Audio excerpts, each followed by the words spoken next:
Back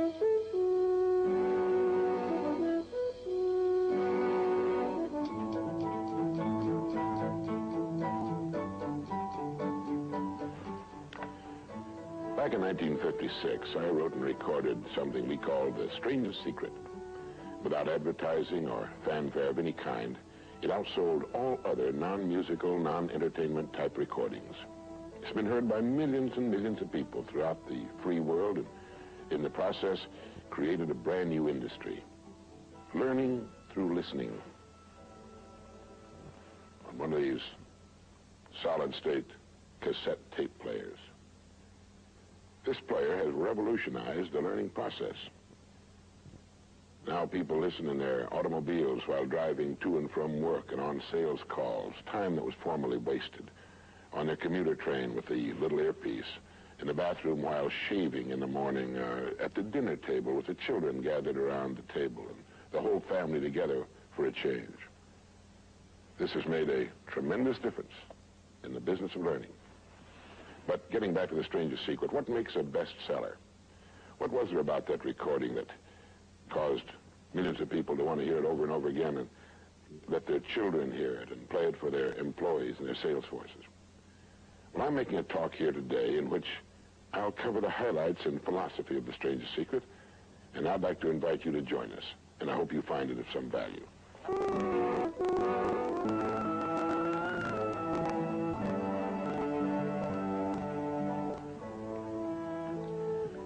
I want to tell you the most interesting story in the world. Why a person becomes the person he becomes. Why a little boy or a little girl grows up to be the kind of person he or she becomes. Now, the estimates by the experts in this field are that most of us are using somewhere around 5% of our real potential. Some experts say as little as 1%. It means that we're only giving about 5% of ourselves to what we're doing, to our days, our work, our families, everyone we know, our entire environment. But it also means that we're only experiencing 5% of the fun, 5% of the joy, 5% of the rewards we could be knowing, or less. All the experts are agreed that in each of us, there are deep reservoirs of ability, even genius, that we habitually fail to use. Why? We know that most people desire by nature to succeed. But what is success? What is this word that has become so famous in the world? What does it mean? Most people don't know what success is all about. And since they don't know what it's about, they really don't know where to look for it. Success is really nothing more than the progressive realization of a worthy ideal. This means that any person who knows what he's doing and where he's going is a success. Any person with a goal toward which he's working is a successful person. This means that the boy in high school who's working toward a diploma, or the boy in college toward a degree, is just as successful as any human being on earth, because he knows what he's doing, why he's getting up in the morning, and where he's going. But conversely, if a person doesn't know what he's working toward, what it is he wants, doesn't have a goal toward which he's working, then he must, at least by this definition, be called unsuccessful. Why isn't then, with this simple definition, why isn't everyone successful? Should be easy. Yet surveys indicate that 19 out of 20, 95% at least, are not. In fact, a survey one time asked thousands of working men why they got up in the morning and went to work, and 19 out of 20 didn't know. 19 out of 20 working people didn't have the foggiest notion of why they got up in the morning and went to work. Under closer questioning, they said, well, everybody works. Well, that would be a good reason to quit. In fact, here's a little rule of thumb you might want to remember. Whatever the great majority is doing under any given circumstance, if you do exactly the opposite, you'll probably never make another mistake as long as you live. Just something to keep in the back of your mind. The problem with most people is that they're playing the world's most unrewarding game. And the name of the game is follow the follower. There's a story about a small town in which there was a jewelry store, and like all jewelry stores, or most jewelry stores at least, he had a big clock in his window. And every morning for years he'd noticed a working man stop adjust his pocket watch to the same time as the clock in the window. He'd been doing this for many years, and one morning the jeweler was out in front sweeping a sidewalk, and so he asked the man, he said, "Tell me, why do you adjust your watch to my big clock every morning? I've noticed you're doing that for years." The man said, "Well, I'm the foreman down at the big plant." He said, "I want to make sure my watch is correct because I blow the quitting whistle every night at 5 o'clock. The jeweler looked at him rather strangely for a minute, and he said, well, that's funny." He said, "I've been setting that big clock in the window by that quitting whistle all these years." A very logical thing, but they could have been off 6 months. It was a case of a person just going along with what he thought to be correct without checking his references. So I want to suggest that from now on out, at least we do that we check our references and ask ourselves, are the people I'm following going where I want to go? Let me tell you the story of what we might call the average young man in our society. Now, from the time this boy is born, there's only one thing on earth he can do, and that's to begin to think, act, and talk like the people by whom he's surrounded. This is all in the world he can do. But right off the bat, the odds are 95 to 5 that he's thinking, acting, and talking like the wrong group. But right off the bat, the odds are 95 to 5 that he's thinking, acting, and talking like the wrong group. They're wonderful people. They love him. They'd do anything in the world for him. They want him to succeed. But the odds are 95 to 5 they haven't got the answers he needs if he's to reach fulfillment as a human being, if he's to reach this success that he wants, if he's to reach into these deep reservoirs of ability and genius we know he possesses and draw it out. Well, he starts in school. The most important thing to a little boy in school is to be liked by the other little boys in school. And so at this tender age, he begins to follow other little boys his same age who don't know any more than he knows and who do not necessarily have any capacity for leadership. And he does this in the first grade, and the second, and the third, and the fourth, and the fifth, and the sixth, and the seventh, and the eighth, and year after year after year, he forms himself into a composite average of other little boys his age, trying to be like them, trying to do the only thing in the world that's impossible for a human being to do, which is to be like somebody else. Now, let's say he goes all the way through school, usually goes in the military service. Again, he's caught in a vice-like grip of conformity. Now, let's say he's 25 years old, out of school, out of service. What's he going to do? As a rule, he'll go back to his hometown, unless he's married, in which case he'll go to his wife's hometown.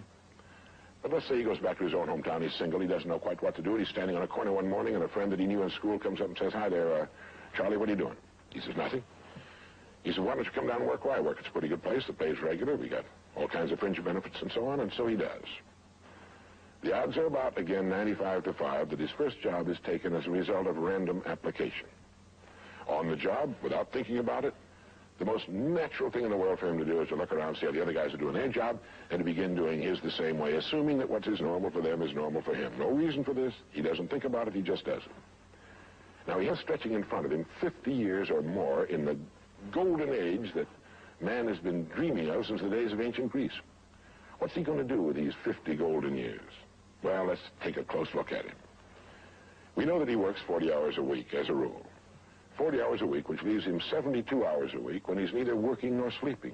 72 free, discretionary hours each week to do with as he pleases.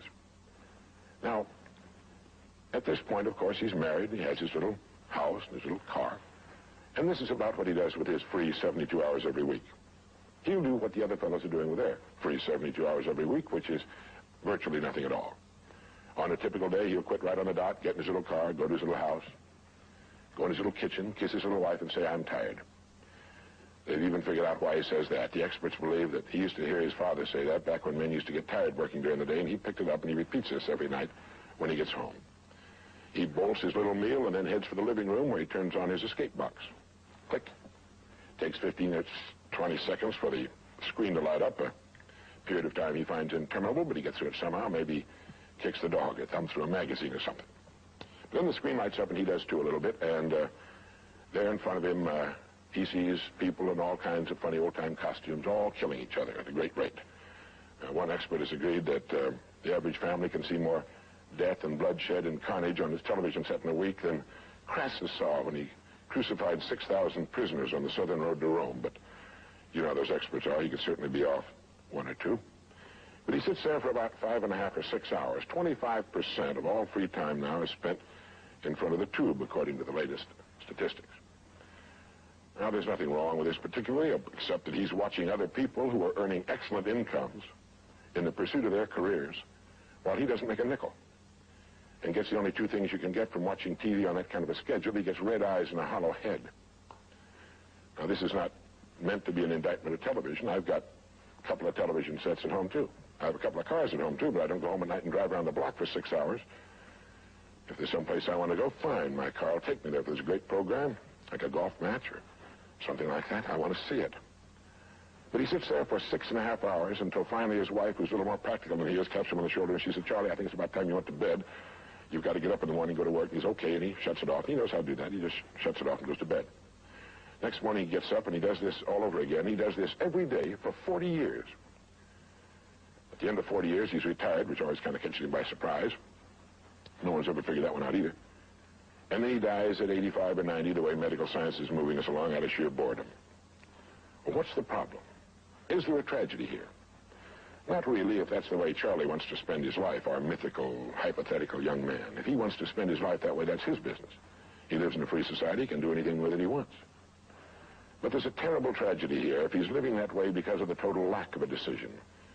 If he's living that way simply because he's still doing what he was doing in the first and second grade, and that's going along with the fellows up and down the block on the unspoken assumption that they know how to live, then there's a real tragedy there. Because they've never known how to live. Not in all the recorded history of mankind.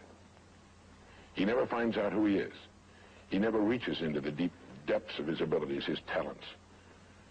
He never learns that he can have just about anything he wants in the world, that he can call his own shots, tell his own fortune. And it's kind of a pity. Well, what's needed? Well, what's needed, I think, is a checklist. Like an airplane pilot uses. I think that living successfully is as important as flying an airplane. And here are some of the things that I think should be on that checklist that could help this man live a more meaningful, more interesting, more exciting, more enjoyable life. The first thing that he ought to have on his checklist, in my opinion, is the word a goal. A man without a goal is like a ship without a rudder. He doesn't know where he's going. He then belongs to that 95% that is just living day by day, month after month, like a starfish or an amoeba. He needs to know where he's going. Back in the early days of navigation, sailors used to see a strange sight in the Antarctic. They'd see a giant iceberg towering high out of the sea, and it would be moving against the wind. The wind would be blowing this way. The great iceberg would be moving right into the teeth of the wind. And this, of course, frightened the sailors whose ships were powered by the wind, until it was discovered that, of course, only a fraction of the great berg was visible, and that its huge, ponderous roots were caught in the great currents of the ocean. And it was being borne purposefully along its way, regardless of the winds and the tides on the surface. Well, this is what a man needs. He needs his roots deep in a great mainstream of his own choosing, and then he'll move along his way, regardless of the winds on the surface of his life or short-term expediency, and he'll get to where he's going. A second word on our checklist might be the word attitude. It's been called the most important word in any language in the world, because it's our attitude toward our world, toward all the people in it, that will determine the world's attitude and all the people's attitude toward us. It's a simple thing. Most of us know it, but we tend to forget it. People will react to us according to our attitude. And our attitude is the greatest gift we can be given. You know, the little creatures of the world were given a wonderful gift by Mother Nature called protective coloring, in which they can blend into their background without being seen. But man was not given this great gift, because man was given an incalculably greater one. Only man has the godlike power to make his surroundings change to fit him, because his environment will change as he changes. A man's environment is a merciless mirror of him as a human being. And if he thinks his environment could stand a little improvement, all he has to do is improve, and his environment will improve to reflect the changing man. Third would be the word think. To think. The highest function of which a human being is capable. It was put pretty well by the great Pulitzer Prize-winning playwright Archibald MacLeish in his great play, The Secret of Freedom, in which he has one of his characters say, "The only thing about a man that is a man is his mind. Everything else you can find in a pig or a horse." It's true. And so if we're going to develop something, this is a good place to start. To think deliberately and with a purpose. to spend a little time each day before a blank sheet of paper with our goal perhaps written at the top and come up with some fresh, new, and exciting ideas. The next point on our checklist you might call the law of laws. That's what Emerson called it, this great old law of cause and effect. That our rewards in life will always be in exact proportion to our contribution, to our service. We all know this, really. We tell our children in Sunday school that as ye sow, so shall ye reap, but we forget that that's true. If a man is unhappy with his rewards, all in the world he's got to do is find ways of increasing his contribution, his service. It's like the story of the preacher who was driving down a country road, and all of a sudden he came to the most magnificent farm he'd ever seen in his life. It was beautiful. And so he saw the farmer approaching the road on his tractor, and so he hailed him, and he said, "My good man," he said, "God has certainly blessed you with a magnificent farm." And the farmer thought for a moment, and he said, "Yes, you're right, he certainly has. But you should have seen this place when he had it all to himself." And the preacher had his sermon for the next Sunday. He realized that all the farmers up and down that road had been given the same land, but one man had made something great out of it. Well, all of us are given the same land. We're given a human life, and each of us can make something great out of it, too, if we want to. The next point might be simply the word truth. Since everything we do has an equal and opposite reaction, unless what we're doing is based on truth, we're building on sand, and it can't stand. The next point would be R&D, research and development. None of us would want to work for a company or invest our money in a company that didn't have a very viable research and development department. That is, pumping a good percentage of its profits back into research and development because its future depends on it. But so does a man's. And you might ask yourself, how much of your own take-home pay have you spent during the past year for materials calculated to make you smarter this year than you were a year before? Calculated to make you a little better, a little bigger as a human being, to perhaps love a little more and hate a little less and do a little better job than you did a year ago. How much money are you pumping back into yourself and your future? It's worth thinking about. And finally, the strangest secret. At the beginning, I said, what makes a child grow up into the human being he becomes? Well, this is the reason for that. Of course, he's the confluence of a genetic pool that goes back for thousands and thousands of years. His environment has an influence on him, of course.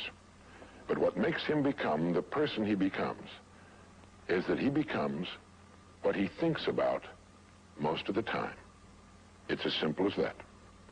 We become what we think about most of the time. And that's the strangest secret. This is why thinking is so vital. This is why a goal is so important. Because we will become that. This is why people who set goals achieve them. The trouble with men is not in achieving their goals. They do that. It's in establishing them. Well, that's about it. I think it's good to remember that if we just go along with the crowd, we won't wind up with much more than the wish that we could do it all over again, and as far as we know, you can't. If we want to amount to anything as individuals, we need individual goals, individual thinking, individual actions. And we must never conform to the big group. We must love them, we must help them, we must serve them, because our whole success will depend on our ability to do these things. But never lose our own individuality and our identity by permitting ourselves to become submerged in what has historically proved itself to be little more than a suffocating sea of indirection and purposelessness. If we want to emulate someone, fine, but let's be choosy in whose steps we follow. It's the only life we've got. And remember to think. Imagination is everything, and we can become what we can imagine. If you find yourself getting depressed and down at the mouth, as we all get once in a while, you might want to remember this quotation by Dean Briggs. He said, "Do your work. Not just your work and no more, but a little more for the lavishing's sake. That little more which is worth all the rest. And if you suffer as you must, and if you doubt as you must, do your work. Put your heart into it, and the sky will clear. And then out of your very doubt and suffering will be born the supreme joy of life." Believe it or not, in an age when we've come to nearly deify leisure time, we've almost lost sight of the fact that virtually all our satisfactions, rewards will come not from our leisure, but from our work. And don't forget the strangest secret. We become what we think about.